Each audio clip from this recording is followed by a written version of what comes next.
Welcome to another Tabletop Ready Miniatures video, guys.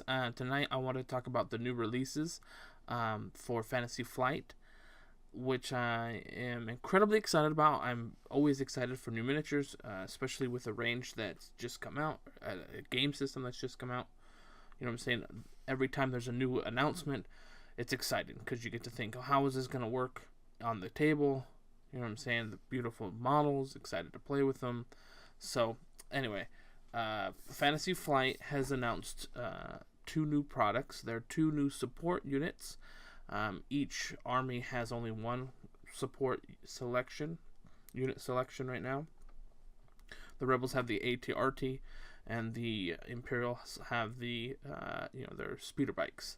So both of them get a new a new support unit. So we're gonna go over each of those real quick. I have to say, I think, and I don't know if I'm just being pessimistic, but once again, I feel like the Rebels got the upper hand. I think theirs is way better. It's going to be way more useful, and we'll go over why. So, anyway, we'll go over the Imperials first. They got what their new unit is called the E-Web Heavy Blaster Team. It's this unit expansion. It's a heavy. Here is the what the box looks like, what the miniatures are going to look like, the cards and tokens. We'll go down here. So this is the card, and hopefully I'll magnify this so that you guys should be able to see it better. But it costs 55 points. It's one figure, but it's not just an infantry unit. It's more like an ATRT base. So, and it has two different upgrade types. A communications upgrade, which we got a new card for, and then this new type, which I'm not quite sure what it's called. So, I wonder if it says down here. Upgrades that allow you to modify the blaster's power generator. So they're like generator upgrades for each of the weapons. So like I said, 55 points, a comms link upgrade, and a generator upgrade. The E-Web Blaster Team has some of these are new special rules. Full pivot allows you to do, when you choose to do a pivot action, you can pivot up to 360.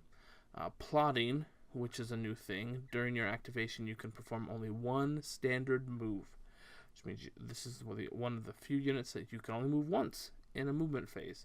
You can't move twice. Reposition, either before or after you perform a standard move, you may perform a free pivot action. This makes them much more versatile when they're moving. You know what I'm saying? You can reposition really effectively. Obviously, you have to move, but their E-Web Heavy Blaster is cumbersome. So like the HH-12 rocket launcher, missile launcher that the stormtroopers have, you can't move and fire this weapon. So while they are good at repositioning, they're not allowed to make an attack action. Now, they do have Sentinel, which allows you to, when you do a standby order, your range is now 1 to 3 instead of, I think, 1 to 2. So the question that I have, and I'm not quite sure about, is it's cumbersome. You can't move and shoot, but you can move and Sentinel. Does that mean if you move and Sentinel, if someone moves within 3, you can shoot them, and you can still make an attack action that turn? I don't know, but that is something to think about. They 2 attacks unarmed, E11 blaster rifles. Because there's 2 models, they get the two white dice, 1 to 3, and their main attack weapon has cumbersome and fixed front, so it is a fixed front weapon, range 1 to 3 with 1 red, 2 black, and 2 white. They in the article they talk about how this is practically the same weapon as a ATSG, but it's only 55 points. Okay, but it has 4 wounds. I mean, it has better defense, but it has 4 wounds and doesn't have armor. So any kind of hit will affect it. I'm disappointed in the wounds. And the reason why I'm disappointed with a lot of this is when you compare it to the others. So we'll do a comparison after we go over everything. So they have an attack surge with a critical or crit. It converts to a crit. They have the red defense die. They have 4 wounds and the 2 courage. So they have 3 different upgrades, 2 of which are the 2 different types of power surge, generator upgrades, and then they have a new comms upgrade, which they are the barrage generator, the overcharge generator, and the HQ uplink. So I'll go ahead and click on them. So it's going to change to a different screen. So this barrage generator, while performing a ranged attack with a weapon that has fixed, which is a fixed front. Actually, that's not even true. Fixed. You add 2 white attack dice and apply suppressive to your attack pool. So this is a generator. So the first thought is like, oh man, you could put that on something else that has a fixed attack, but it doesn't work that way. These cards are made just for these specific support weapons. So, suppressive, obviously, as you know, anytime you are attacked with a weapon that has suppressive, you add a suppression token. That doesn't include taking a suppression token if the defender is hit. If the attacker rolls a hit, the defender, in a ranged attack, the defender gets a suppression token. So you're automatically, whenever you hit a unit with a weapon with suppressive, you're getting 2 suppression tokens. And you get 2 extra white dice. Then the overcharged, as you could probably guess, while performing a ranged attack with a weapon that has fixed, add 1 black attack die, and apply impact 1 to your attack pool. Both of these require you to exhaust them. They both cost 10 points. See, 10 points.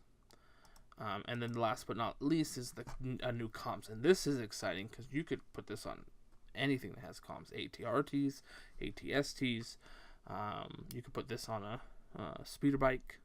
So during the issue order step of the command phase, issue an order to yourself. So you basically get to apply an extra order to this unit, which, depending on the type of thing you're playing with, this could be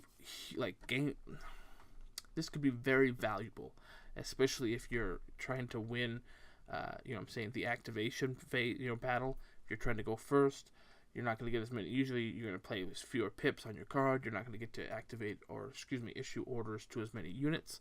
This can allow you to, I can only issue orders to certain types of units or to only 1 or 2 units, but I can still issue an order with the HQ uplink to this crucial unit and be able to activate them when I want to. So I think this is an incredible new upgrade card. It'll be kind of cool to see how it's used. I think on ATSTs it'll be fantastic. Much better than a comms link. Long range comms link, excuse me. So that is the web. It does have, I didn't even talk about that though. It does have only movement 1, so it is very slow.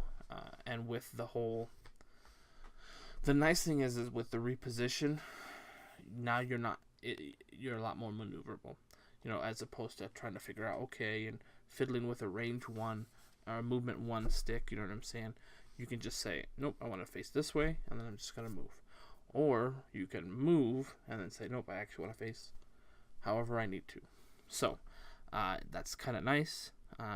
Like I said, if you are able to do a standby order and still shoot with the standby order, I think they're better than I originally thought. But again, so basically this is 55 points. If you give them the HQ uplink or any kind of long range comms, it's 10 points plus another 10 points. You're looking at 75 points. So this can be anywhere from 55 to 75 points total. So let's go over and look at the other one. This is why I'm kind of bummed. So we'll go over the FD, the 1.4 FD laser cannon, and then we'll quickly do a side-by-side comparison to show you why I think this is a much better unit. So here's what it looks like. There's an even better close-up picture. That thing looks so amazing. I'm so excited to see how that plays. I'm really excited. Looks fantastic. So here is the card. It's 70 points, so it's 15 points more. It has the same 1 comms and 1 generator upgrade. Has the full pivot, which is the 360. It has Sentinel, which is your standby 1 to 3 instead of 1 to 2. And this is a stationary unit. So you place it at starting up, at the start, it doesn't move. It can pivot. It can pivot 360 however it needs to, but it cannot move. Excuse me. So, unarmed, it has 2 black attack dice. It has range 1 to 2 for their blaster pistols, but they each get 2 white dice. So, I honestly can't imagine someone sitting away from this and trying to snipe it to death. So I don't think this is really going to play a factor very much. This is what you're going to be using. It doesn't have Arsenal 2, so you can only shoot once. And if you're not shooting this every turn, you're doing something wrong. They have 6 wounds, so 2 more wounds than the the assault the heavy blaster team. The same courage. They have a white attack dice, but they have a defense surge. So the red defense dice, you get a 4-up. So these guys are saving on a 5-up.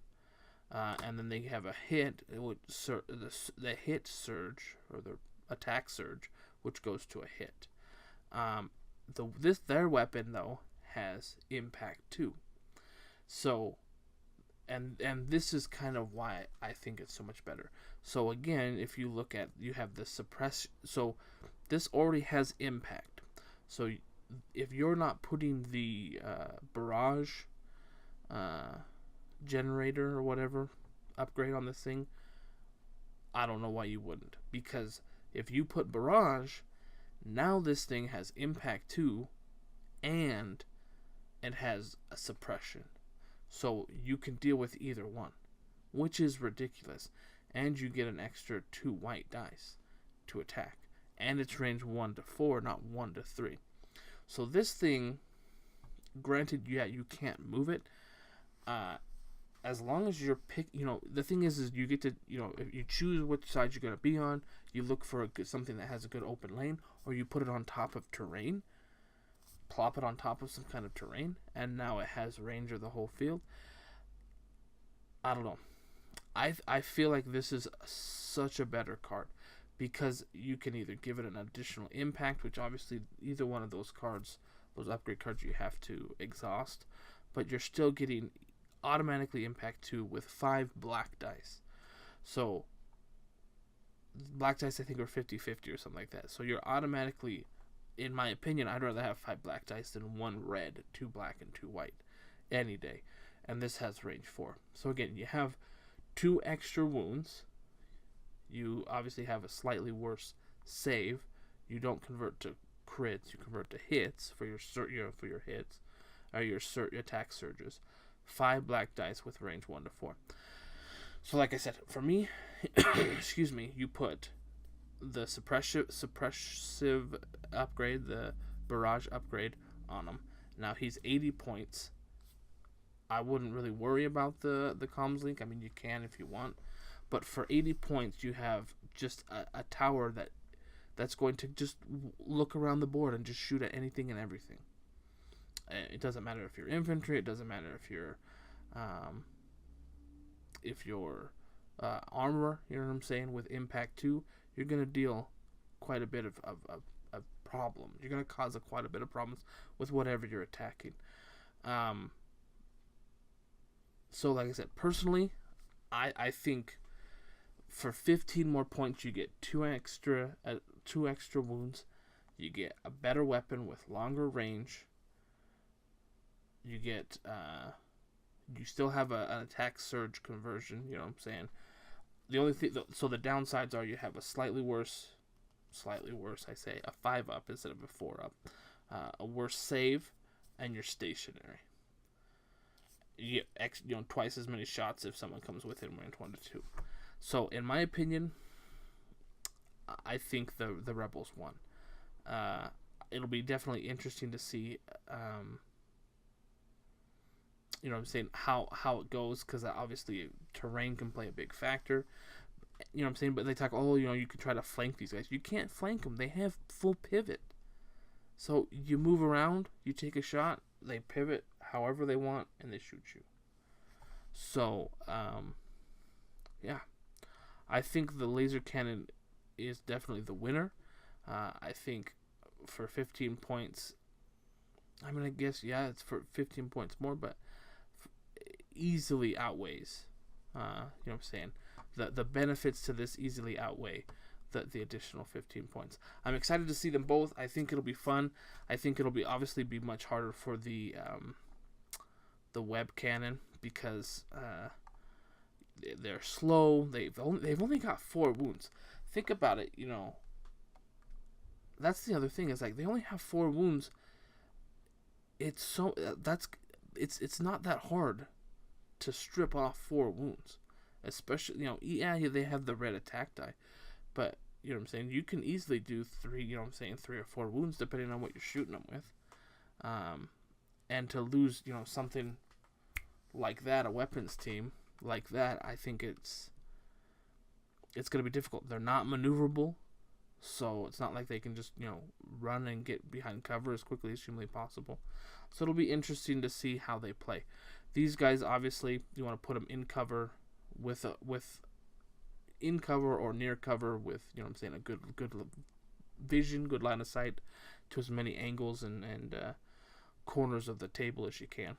I can totally see someone, you know, taking 2 of these and just like plop, you know what I'm saying, and having them just kind of be their bastions with infantry and T-47s working around them. So anyway, so that's my thoughts. I'm excited for the new miniatures coming out. Let me know what you guys think. Also in the comments down below, I'd like to see what you guys think, how they're going to play out. Just excited for more options. I mean, it's going to be super fun. So this has been Tabletop Ready Miniatures. Thanks again for listening and for watching. We are a miniatures assembly and painting studio. So if you're interested in, you know, commissioning with us, or want to know more about what we do and how we do it, prices, and you know, frequently asked questions, you can either email us at tabletopreadyminiatures@gmail.com or visit our website at tabletopreadyminiatures.com. Links are in the descriptions down below, so don't forget to subscribe and hit that like button. We appreciate you guys coming, and we'll see you next time.